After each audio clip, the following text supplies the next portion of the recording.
It is hour number 2 of Budweiser's weekday sports beat with IrishBreakdown.com, and that can mean only one thing. It's rapid fire time. Jesse, are you ready to rock and roll? I am ready to rock and roll. I'm done with the hopefully as all the negativity. You know, it's like so hard sometimes. I'll be the judge of that. As a fan, it's like you want to be positive, but then like we've been talking about, you rewatch some of this film and it's like, man, what is just going on? It's tough.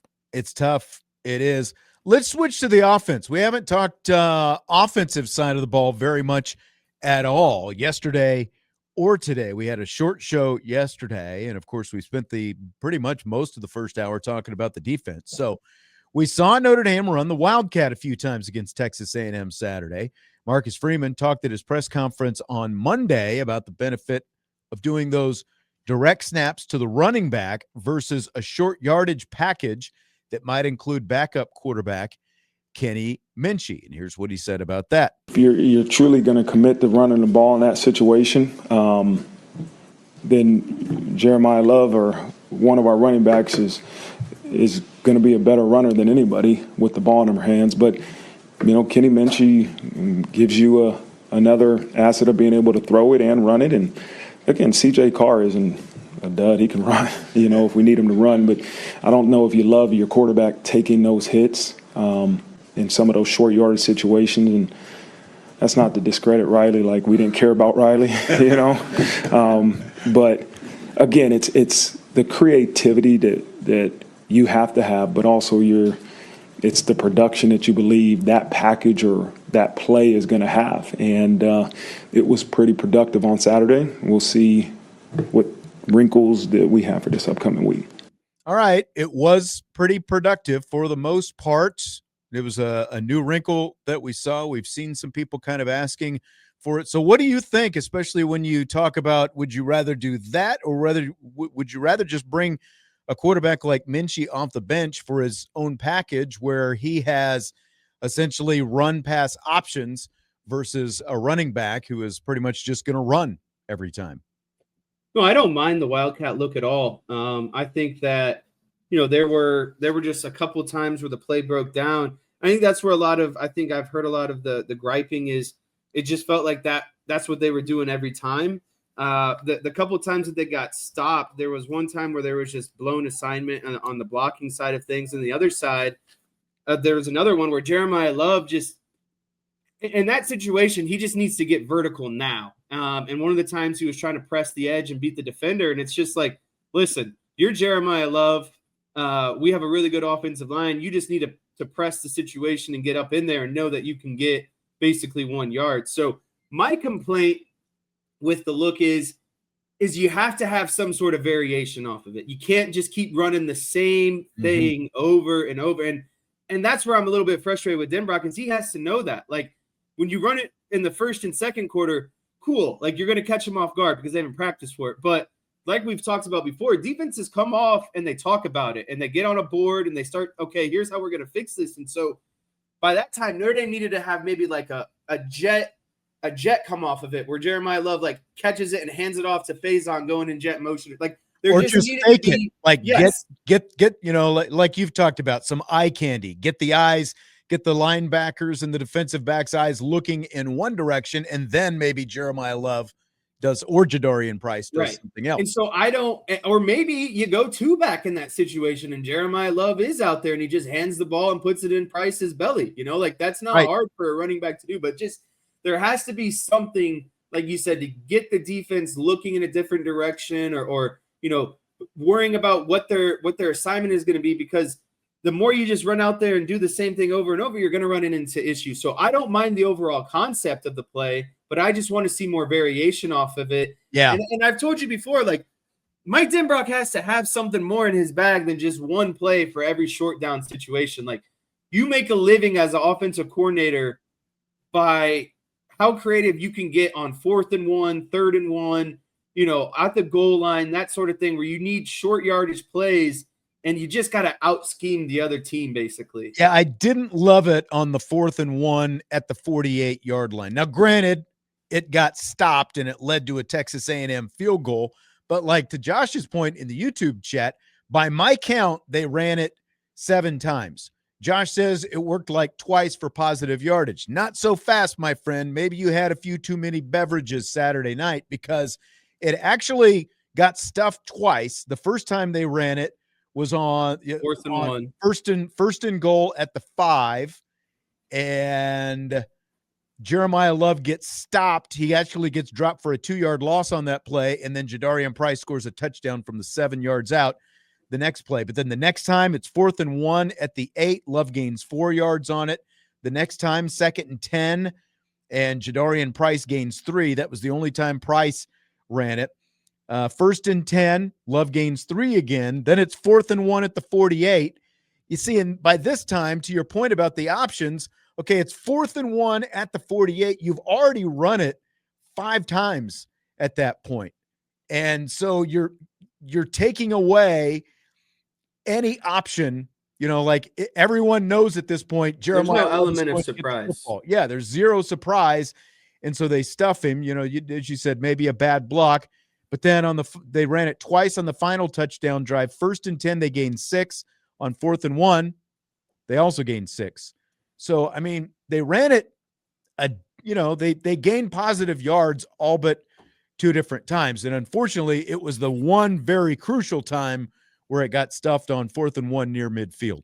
You know what Marcus Freeman would say, though, because they did it so well majority of the time, that falls in the execution bucket. Because if you can do it on back-to-back plays for 6 yards, inside the goal line to take the lead with, like 2-3 minutes left, why can't you do it every other play? And so, I mean, that play is last year's version of Riley Leonard QB power. Yeah. Like, let's just be 100% honest about it. Like, that's what it is. You're giving the ball to who you think is the best player for 1 yard. And last year, that was Riley Leonard. This year, they think that's Jeremiyah Love. Right. But is the offensive line good enough to block consistently enough to do anything out of it? Again, like, just to clarify the math, they ran it 7 times. It gained at least 3 yards 5 of the 7 times. So that, like, if you just look at that, that is successful. Now, you've shown everybody else the rest of the season what you're going to do. So the question is, do you have wrinkles off it? And for that reason, I would almost rather just have a Kenny Minchey package where he can factor either in the run game or be able to pull it and throw the ball and hit somebody. Personally, I'm not ready for the Minchey package yet. You're not ready for a Minchey package just yet, huh? Nope. Okay. I think it's easy to blow up an RPO mesh. And if they bring the house and blow up the mesh point, I think that's just bad news bears for Kenny Minchey. Okay. I can see that. That's a lot. That's leaning very heavily on the Wildcat. And I understand what you're saying. Get the ball in your best player's hand. Okay. But I would almost rather just hand him the football, where at least there can be some element of surprise where CJ Carr can fake a handoff to Jeremiyah Love, pull it, throw it, run himself. Like, that's something that we didn't see factored into the game plan this week at all, was CJ Carr as a factor in the run game. Maybe he got hit too much in the first game against Miami and they didn't want to take that chance anymore. But that was not an element that Notre Dame had in the offense this week.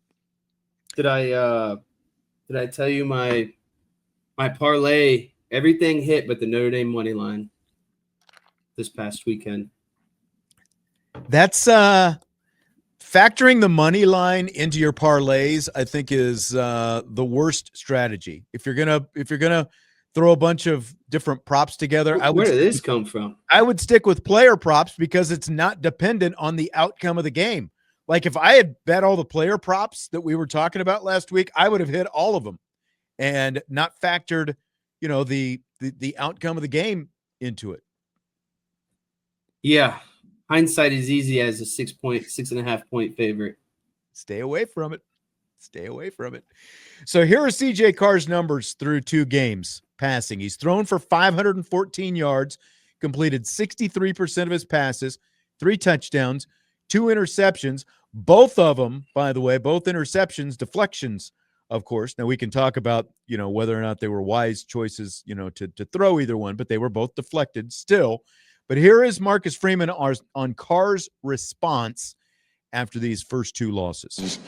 As solid as any individual I've been around. He is, this moment isn't too big for him. He has made some really, really great plays. There's plays in both games that he knows that he wishes he could do over. But, I mean, CJ Carr is going to be an unbelievable player. He is doing great things for our offense right now. And as I told him yesterday when I met with him, the ceiling I have for CJ Carr is extremely high. And he's doing things right now that are really, really good. I'm talking about really good. But sometimes he needs to hear how great he can be. I mean, he can be really special. All right, so there you go from Marcus Freeman. CJ Carr, Jesse, has been blank. CJ Carr has been everything and more, in my opinion. We talked about this at the beginning of the show during Stock Up and Stock Down. CJ Carr, every week, his stock just continues to trend upwards. You know, for a guy that is making his first career starts against two ranked teams, against really solid teams, he has done more than expected in my eyes. And he has, I have never once felt like CJ Carr has been detrimental or, you know, a reason why they're not succeeding. I mean, the offense is putting up really good numbers against really good teams, and you would not know that CJ Carr is a young quarterback. And I'll even go to say, I think CJ Carr and this is, you know, maybe this is the homer in me, but I'm going to get up on this pedestal and say it right now. All the teams coming into the season, Alabama, Michigan, Ohio State, Texas, all these teams had a common denominator of young quarterbacks making their first-time starts. I think CJ Carr has been the best young quarterback in the country to take over high-caliber programs. And I don't even think it's close at the end of the day. I think he's playing better than Arch Manning. I think he's playing better than Julian Sayon. I think he's playing better than Bryce Underwood. Say it right. And the thing is, there's no O in saying. The thing is, at the end of the day, no one has had to play near the level of competition that CJ Carr has. So not only is he playing better, but he's also playing better competition. So I love CJ Carr, and he's going to be a really good quarterback for Notre Dame for hopefully 3 seasons. Yeah, or at least 2, just depending on how quickly he does ascend. I mean, if you need proof that a quarterback's record as a starter is overrated, just see the first 2 games that CJ Carr has played, because he's unfortunately just been completely overshadowed by the poor play of Notre Dame's defense. They were down by 2 touchdowns against Miami. He leads them back into a tie game twice. They're trailing at Texas A&M late in the game. He leads them first on a field goal drive and then on a 12-play, 75-yard touchdown drive to take the lead with under 3 minutes to go. Like, he can't do much more. Yeah, to Ace 45 4ND's point, can he play corner as well? No, he can't. And, you know, like, again, what Notre Dame's defense is doing is completely overshadowing the fact that CJ Carr has been at completely as advertised, if not even more, based on what he's done so far, as a guy who's only started 2 games in his career, and he's done it against ranked teams as well. He's not getting a break-in period against Villanova or Indiana State or Florida International or any of these other teams. You know, if the defense just plays half as well as they played last year, CJ Carr is a national headline right now that we're talking about how the first-time starter led the Irish to back-to-back wins over ranked teams to begin his career. And that's like, he's put the team in the place and walked off the field in the place that he needed to put them in. He's done his job. Now it's time for the other side of the ball to start playing complementary and, you know, help him live up to that, help the whole team live up to that. Yeah, it's just really like the kid has ice in his veins. Against Miami, he leads a drive to go tie the game, and against Texas A&M, he leads the drive to go win it, both under 5 minutes remaining in the game. You know, like he just doesn't blink. And I honestly feel like as the pressure or the moment enhances, so does his game. Like, his game rises to the occasion. And, you know, I saw something, and I think this will tie nicely to a comment in the chat as well between the parallels. I saw something that a lot of players in the Dallas secondary was apologizing to Dak Prescott in the locker room after the game for their horrible coverage. I think the Notre Dame secondary needs to go in there and tell CJ Carr, like, same thing, man. He is, as a young guy, he is doing nothing but putting them in situations to win and and now both games, the Notre Dame defense, specifically the secondary, has let him down. Yeah. Swandong says saw a lot of parallels with the Notre Dame defense and the Cowboys defense. I talked about this yesterday. I know you weren't here, but basically watched the same game 2 days in a row. The difference was the Cowboys have a kicker who can, probably kick a good from 70, 40-yard line. Yeah, that's right. Sean Kelly in the YouTube chat asks, what are our thoughts on CJ Carr apparently tipping run and pass with his feet alignment? I don't know if you've seen this, Jesse, but CJ Carr took the snap 64 times. I believe it was. I believe that was the number. 64 times he took the snap.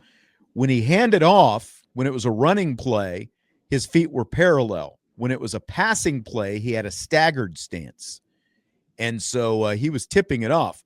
So my thoughts are, it obviously didn't matter very much against Texas A&M because Notre Dame scored 40 points. Obviously, 7 of it was by a block punt, that Tay Johnson scored a touchdown on. But he again, CJ Carr led the offense down the field, 12-play, 75-yard touchdown drive with a little bit less than 3 minutes to go. So it didn't matter much against Texas A&M, but for the long haul of the season, this is a minor correction. It's easy to get corrected, but he's got to get it corrected because now it's on film and everyone's going to see it. It becomes a much bigger issue, I think, than if it was reported as soon as it was after the game. What do you think, Jess?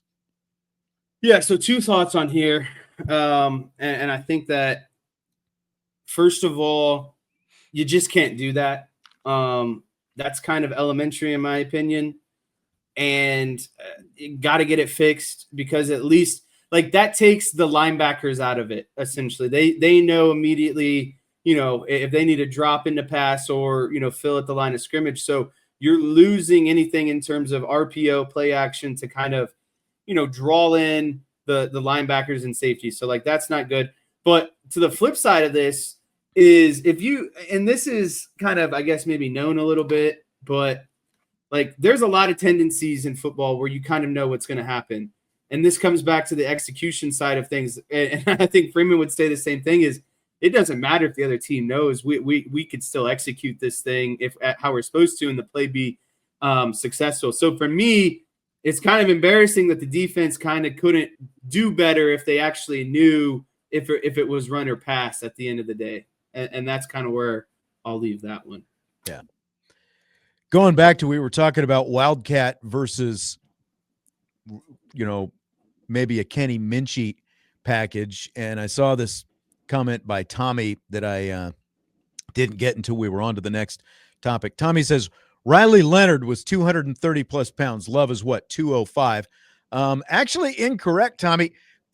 People vastly overestimate just how big Riley Leonard is. He was only 215 pounds last year. The guy was very thin. He was just very durable and very tough. They are both 215 pounds. Jeremiyah Love right now is 215 pounds. Riley Leonard last year was 215 pounds. You're just talking about a guy, Leonard, whose weight is distributed a little bit differently because he is so tall. But he's not as thick as a lot of people seem to think that he was. I'm like, CJ Carr is about the same right now, for that matter. So anyway, Notre Dame fell to number 21, Jess, in the coaches poll this week, number 24 in the AP poll. Do you buy or sell them still being ranked with an 0-2 record? Yeah, I mean, I do buy them being ranked because no one in the country has played a tougher schedule than Notre Dame, and it's not like they've looked incompetent. Well, I mean, we could get into the defensive side of the ball again, but they haven't looked completely incompetent. They're not losing in blowout fashion. They're not, again, they lost the first game by 3 and the second game by 1 against now 2 top 10 opponents. And, basically what I saw, and I think what would help justify this, you take the top 25, you play at a neutral site, I guarantee Notre Dame is the favorite in at least 50% of those games. And I would so say that. Yeah. if you think Notre Dame shouldn't be ranked, look at who they've played, look at how they've lost, but also look at how their talent and team would stack up against the current top 25. You played a neutral site. Notre Dame is going to be a spread favorite, and again, at least 50% of those matchups. I would say probably every game outside of the top 10, and even the games in the top 10 would be a toss-up because look at how those games have ended. I mean, what is Miami ranked now, 4 or 5? Again, a game that came down to the last possession, Texas A&M, a game that comes down to the last possession. So I think, again, even if they weren't the favorites against, some of the top 10, it would be really close spread or just about even odds. Yeah, I mean, the bottom line is nobody else has played 2 ranked teams right now. Like, nobody in the top 25 has played 2 ranked teams, like Penn State and Indiana. They haven't even played a Power 4 team yet. And, they're both ranked. So, it's not just record, it's also who you've played.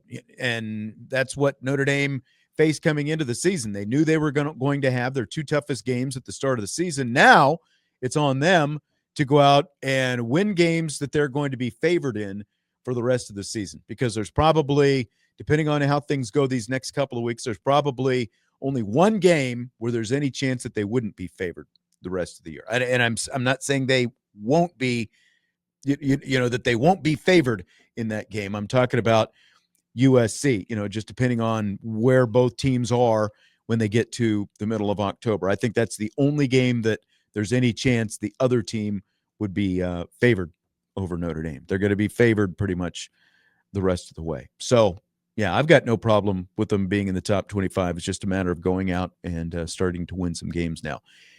Ace 454 ND says, someone's telling stories. Leonard looked like the love Chick-fil-A a bit too much. I don't know what does that mean? The love Chick-fil-A. You're saying Riley Leonard looked big? Is that what you're trying to say? I'm not too sure. Why is your video off, by the way? I hurt my shoulder here for a second, so I've been kind of wincing in pain a little bit. But I think what the overall rationale is like people aren't buying that Love and Leonard are like. Oh, he's saying he looked big. He looked like he loved Chick-fil-A. I'm telling you, man, I've stood next to him. Riley Leonard still is very thin. He is a very thin guy. He is not thick at all. Like, I realized he was wearing, shoulder pads, and, they, like, on the quarterbacks, they put those rib protectors on him and stuff like that, so it makes them look a little bit thicker.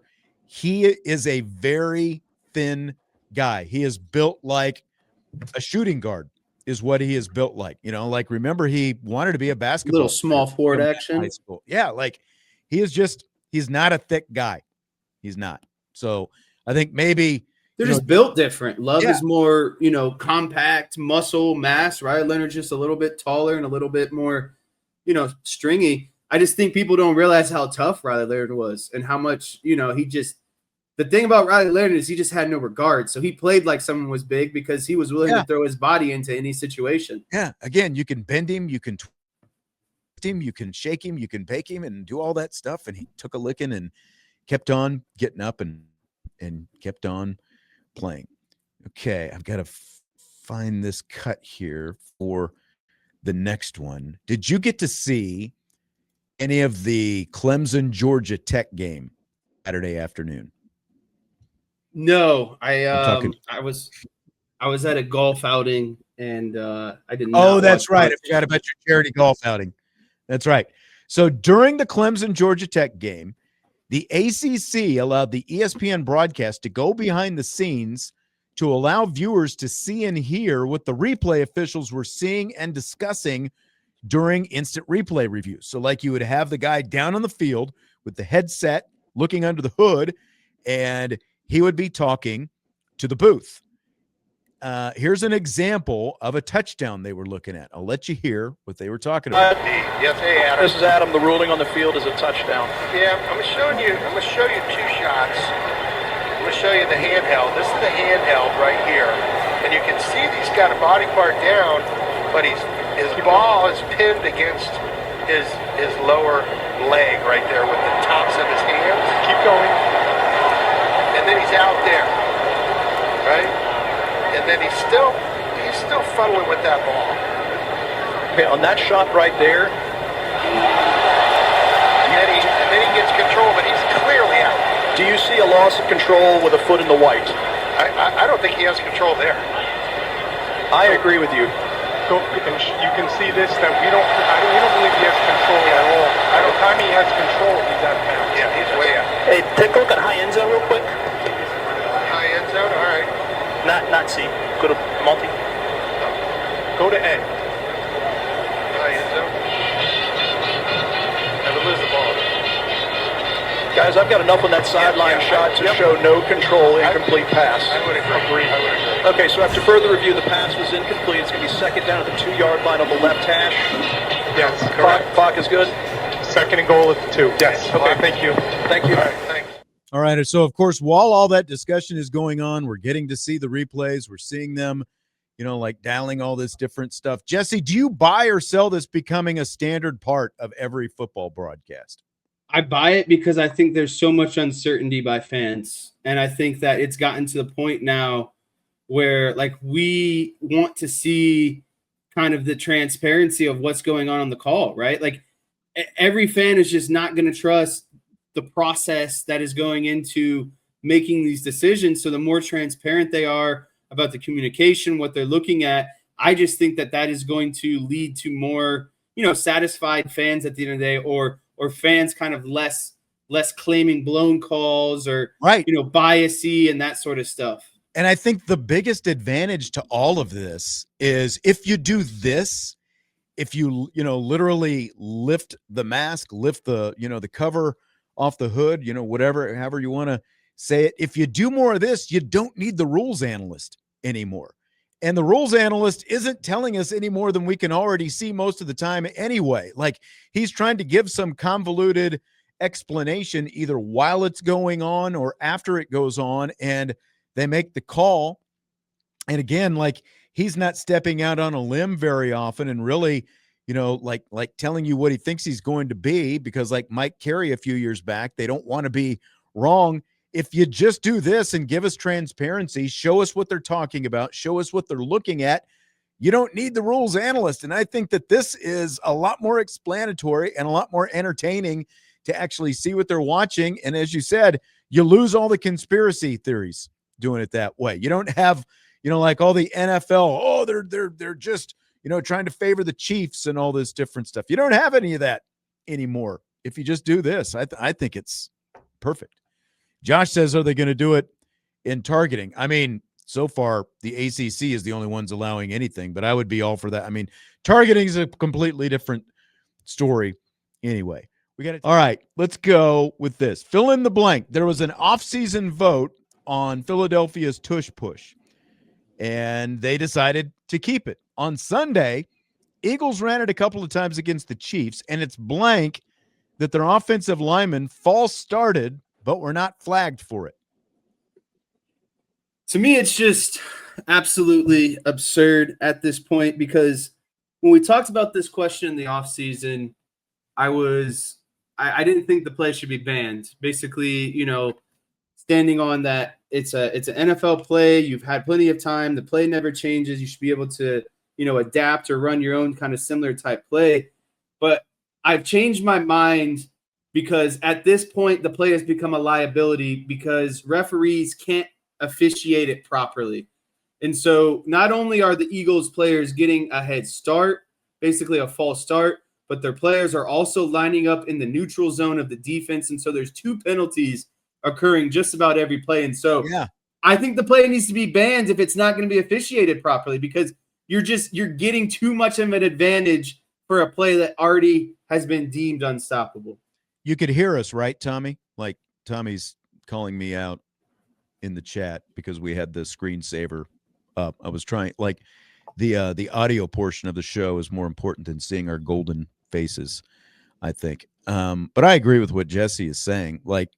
If you're going to let them do this, because when they were looking at it, the rules analyst was talking about, I'm done with this tush push, because it's if if you're letting the guards jump off sides, literally you're letting them false start, get a head start, then of course you're going to be successful. It's already the toughest play to stop to begin with because of the fact that, as a lot of people will say, it's not a football play. It's basically a rugby scrum, and you're just pushing guys forward like that.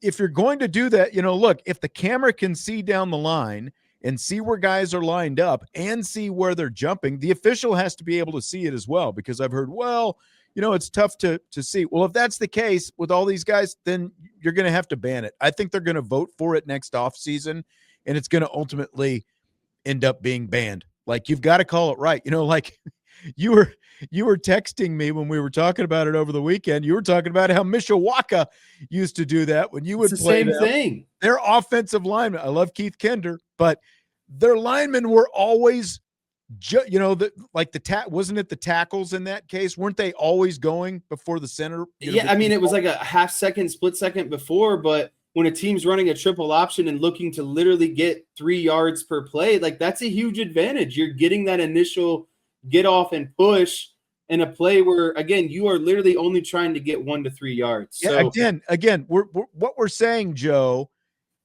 because I was like, okay, other teams can run it too, stop it. But if you're literally letting offensive linemen get a head start before the ball is snapped, that is a penalty. You have to call the penalty. You can't let I don't care about the play itself, just officiate it properly. Officiate it properly is what we're saying. If you're going to let them do it, you have to officiate it properly, and it's not being officiated properly is the problem. It's really funny because tonight we've got to go. So we will we've got Wake Up the Echoes, or the Echoes, coming up here in just a few minutes. We'll talk to you tomorrow. Budweiser's Weekday Sports Beat with IrishBreakdown.com. See you.